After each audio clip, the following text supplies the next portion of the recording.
பிரசங்கி அதிகாரம் 3. ஒவ்வொன்றிற்கும் ஒவ்வொரு காலம் உண்டு. வானத்தின் கீழிருக்கிற ஒவ்வொரு காரியத்துக்கும் ஒவ்வொரு சமயம் உண்டு.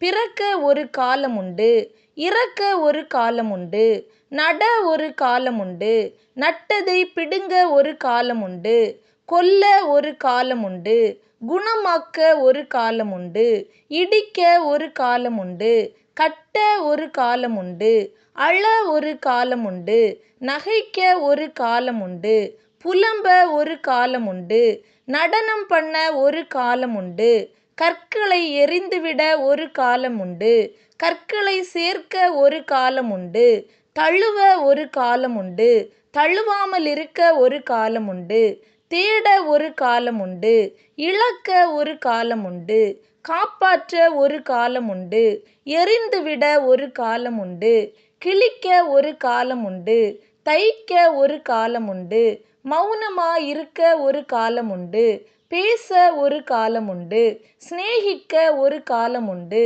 பகைக்க ஒரு காலம் உண்டு, யுத்தம் பண்ண ஒரு காலம் உண்டு, சமாதானம் பண்ண ஒரு காலம் உண்டு. வருத்தப்பட்டு பிரயாசப்படுகிறவனுக்கு அதனால் பலன் என்ன?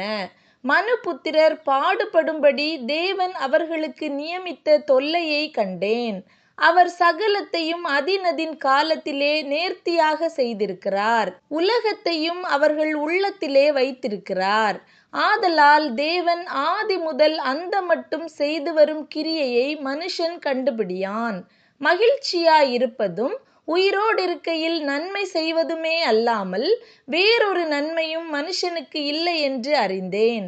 அன்றியும் மனுஷர் யாவரும் புசித்து குடித்து தங்கள் சகல பிரயாசத்தின் பலனையும் அனுபவிப்பது தேவனுடைய அனுக்கிரகம். தேவன் செய்வது எதுவோ அது என்றைக்கும் நிலைக்கும் என்று அறிவேன். அதனோடே ஒன்றும் கூட்டவும் கூடாது, அதிலிருந்து ஒன்றும் குறைக்கவும் கூடாது. மனுஷர் தமது சமூகத்தில் பயந்திருக்கும்படி தேவன் இப்படி செய்து வருகிறார். முன் நடந்ததே இப்பொழுதும் நடக்கிறது, இனி நடக்க போகிறதும் முன்னமே நடந்தது. நடந்ததையோ தேவன் விசாரிப்பார். பின்னும் சூரியனுக்கு கீழே நான் நியாயஸ்தலத்தை கண்டேன். அங்கே அநியாயம் இருந்தது. நீதி ஸ்தலத்தையும் கண்டேன். அங்கே அநீதி இருந்தது. சகல எண்ணங்களையும் சகல செய்கைகளையும் நியாயம் தீர்க்கும் காலம் இனி இருக்கிறபடியால் சன்மார்க்கனையும் துன்மார்க்கனையும் தேவன் நியாயம் தீர்ப்பார் என்று என் உள்ளத்தில் எண்ணினேன். மனுபுத்திரர் தாங்கள் மிருகங்களைப் போல் இருக்கிறார்கள் என்பதை அவர்கள் காணும்படிக்கு தேவன் அவர்களை சோதிக்கிறார் என்று நான் மனுஷருடைய நிலைமையை குறித்து என் உள்ளத்தில் எண்ணினேன். மனுபுத்திரருக்கு சம்பவிக்கிறது மிருகங்களுக்கும் சம்பவிக்கும். அவர்களுக்கும் இவைகளுக்கும் ஏக சம்பவம் உண்டு. இவைகள் சாகிறது போலவே அவர்களும் சாகிறார்கள். ஜீவன்களுக்கெல்லாம் சுவாசம் ஒன்றே. மிருகத்தை பார்க்கிலும் மனுஷன் மேன்மை உள்ளவன் அல்ல. எல்லாம் மாயையே.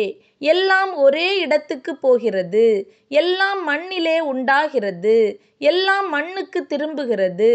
உயர ஏறும் மனுஷனுடைய ஆவியையும் தாழ பூமியிலிறங்கும் மிருகங்களுடைய ஆவியையும் அறிகிறவன் யார்? இப்படி இருக்கிறபடியால் மனுஷன் தன் செய்கைகளில் மகிழ்ச்சியாயிருக்கும் நன்மையையே அல்லாமல் வேறே நன்மை இல்லை என்று கண்டேன். இதுவே அவன் பங்கு. தனக்கு பின்வரும் காரியங்களை காணும்படிக்கு அவனை திரும்பி வர பண்ணுகிறவன் யார்?